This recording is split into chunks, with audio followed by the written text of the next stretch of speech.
We're not saying he's going there, but if this is someplace that came up. Coach texted me earlier and told me he was fired up for this question, like he was ready. I am. Yeah, well, I would love to see that happen. I think this would be fantastic. And this is one of those years where I wish they had Hard Knocks at the facility, because to insert another dominant personality with a young head coach, I can't wait to see how this all plays out. Now, look, I think if they're winning, it's all good. When you're winning, there are no problems in the world, and personalities all kind of fall in the line. It's when you hit adversity, it's when you hit a rough patch, then you suddenly start to see who runs for cover and who steps up. So adding another high-maintenance personality into that locker room, I think would be fun to watch. Let me ask you this.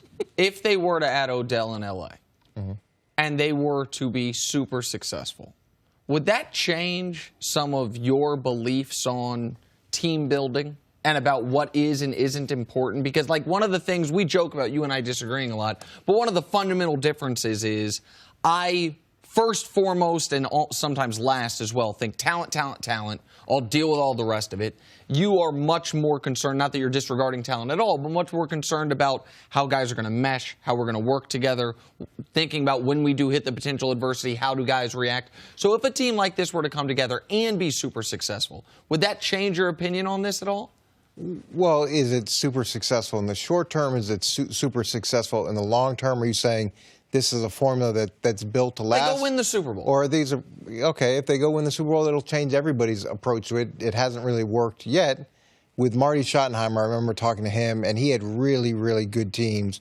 And he said the biggest mistake he made as a coach is one year he was coming off, I think, like a 13-3 season or 14-2.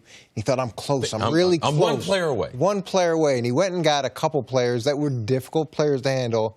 And he said it lit a fire in the locker room that he couldn't put out with as much as experience as he had, with as veteran a locker room as he had, with as much success as he had, and he learned from that. And right, I think the attitude of the athlete comes into play more on a baseball team and on a football team, and it's because of the numbers. And not only because of the numbers, I don't think people understand the amount of hours that you spend together. The NFL is the only time that you sleep with the guys, you eat with them, you go to the bathroom with them, you shower, you steam, sauna, work out together. Very intimate. That does not happen with I didn't realize all those other things were happening. It doesn't happen. I mean, we're getting to work 6:30, 7 in the morning. We're getting home 6:30 to 7 at night. That's 10 to 12 hours that we're confined to the same space. We live together. It is a family. Basketball team's not no family. You know, hockey team's not a family. A football team is a family. So all those personalities. And it's a huge family, is your point. It's 50 to 70 guys when you talk about everything. And it's no different than your kids. Man, you see one of your kids, one of your daughters see you doing something for one of them, and you're not going to do it for the baby one? No, the baby girl ain't going to be having that. Right. The football players are the same way. You can't have all these double standards and everything. To establish a franchise, to establish an organization, you need some common themes that we're all here with a lunch pail and we're trying to work for a common goal. If you put Odell on the Rams, you think his number one goal is to win the Super Bowl? Yeah. What about getting paid? Well, I would. Okay, I guess I'm assuming whoever trades for him is giving him the contract before he even gets there. But go ahead, sure, fine. If he hasn't gotten his contract, yes. Right. And now what about Talib? He's won a Super Bowl. He might want to get extended or to make sure he plays well enough. What about Aaron Donald's waiting on a contract, and Ndamukong Suh's on a one-year deal. I mean, you got a lot of moving parts that, man, are going to be. It's an explosive situation, even if you win. Right. It's an explosive situation. This is a little bit longer story. I'll try to give you it briefly. Andre Rison to the Browns when I was a young guy working for Bill, and I had to go pick him up, and the hotel or the airport was about 5 minutes away, but we needed a limo. So we go pick him up, we get him in a limo, he's in the back of the car, he's getting $5 million to sign, which at that point was unheard of, and the press conference is at noon. Nobody had cell phones back then, and it's like 11:45. I'm like, Andre, we got to go in. He's like, no. I'm like, everybody's waiting. No. So I go in and talk to Bill, and he's like, you go tell that guy, you know. Yeah. So I go, Andre, I'm a young guy. Doesn't come out, ends up making everybody wait for an hour, and that was just a precursor of things to come He got in the locker room. There's some other impressionable wide receivers, and it imploded. So you can add personalities, and just like there's force multipliers, there's guys that are like force detractors. Yeah, or it's like saboteurs, whatever you want to call them.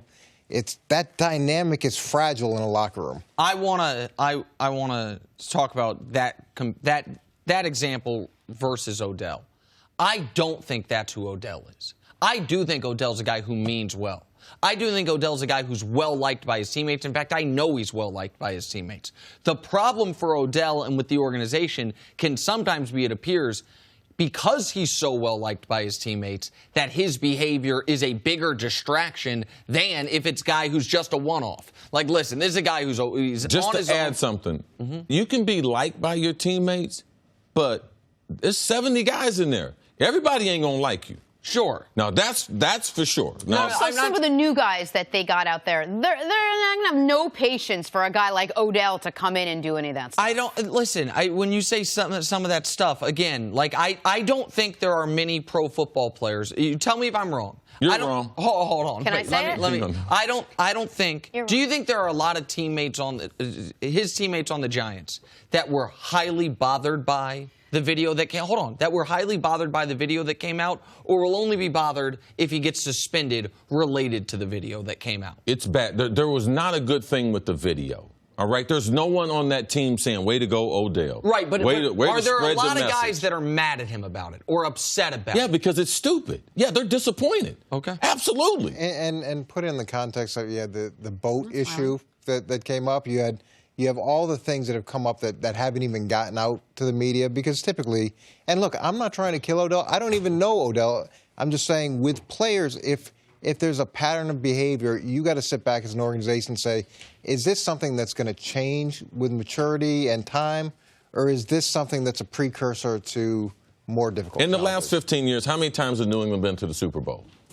7, 8. Eight, sorry, yeah. We need to duplicate that.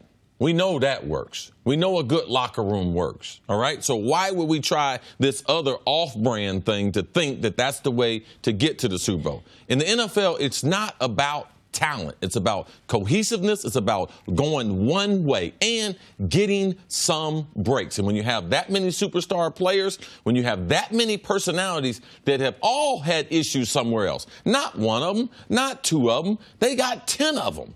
Like, it's hard to win a football game with 70 guys, and you know that you have a bunch of guys that at some point, they're going to do whatever they want to do. Either walk off the field, get a face mask, get a personal foul, kick the net, like draw some attention to themselves. When it's about winning football games, all those other things, they're not as important to a lot of the Whitworth, the left tackle they brought in. You think that's important to him? How Odell does his hair and stuff like that? No. He's trying to win. He hadn't won his whole career. That's the only thing important to him. Now, Wade Phillips can only do so much, but let me tell you something. He knows soothsayer. He knows miracle worker, okay?